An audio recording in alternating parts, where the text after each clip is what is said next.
புதுச்சேரி புனித பேட்ரிக் மில்லலி பள்ளியில் பள்ளியின் பாதுகாவலர் புனித பேட்ரிக்கின் பெருவிழா நடைபெற்றது. ஒரு சிறப்பு பார்வை. புனித பேட்ரிக் மேல்நிலை பள்ளியில் பள்ளியின் பாதுகாவலர் புனித பேட்ரிக்கின் பெருவிழா வழக்கம் போல் மார்ச் மாதம் 17ஆம் தேதி அன்று ஆரம்ப பள்ளி மற்றும் மேல்நிலை பள்ளி வளாகத்தில் மிக சிறப்பாக கொண்டாடப்பட்டது. காலை 6:30 மணி அளவில் துவங்கிய இப்பெருவிழா கூட்டு பாடல் திருப்பலியினை தூத்துக்குடி மறைமாவட்ட முன்னாள் ஆயர் மேதகு யுவான் அம்புரோஸ் அவர்கள் தலைமையில் நடைபெற்றது. மேலும் இத்திருப்பலியில் அருட்தந்தையர்கள் பிலோமின் தாஸ், அருமை செல்வம், சின்னப்பன், ஜோசப்பால், ஆல்வின் அன்பரசு ஆகியோர் இணைந்து பள்ளியின் நலனுக்காகவும் நன்றியறிதலாகவும் திருப்பலியினை ஒப்புக் கொடுத்தார்கள். முன்னதாக புனித பேட்ரிக் சொர்பம் தாங்கிய சிறிய தேர் பவனியாக கொண்டு வரப்பட்டது. உலகம் முழுவதும் மார்ச் மாதம் 17ஆம் தேதி புனித பேட்ரிக்கின் திருவிழா கோலாகலமாக கொண்டாடப்பட்டு வருகிறது.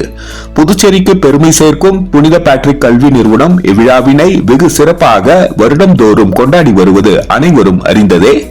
இத்திருப்பலியின் போது மாணவர்கள், பெற்றோர்கள், ஆசிரியர்கள், ஆலோசனை குழு உறுப்பினர்கள், பள்ளியின் நலன் விரும்பிகள், புதுவை வாழ் மக்கள், பொது தேர்வு எழுதி வரும் மாணவர்கள் ஆகியோரது நலனுக்காக சிறப்பாக வழிபாடு செய்யப்பட்டது.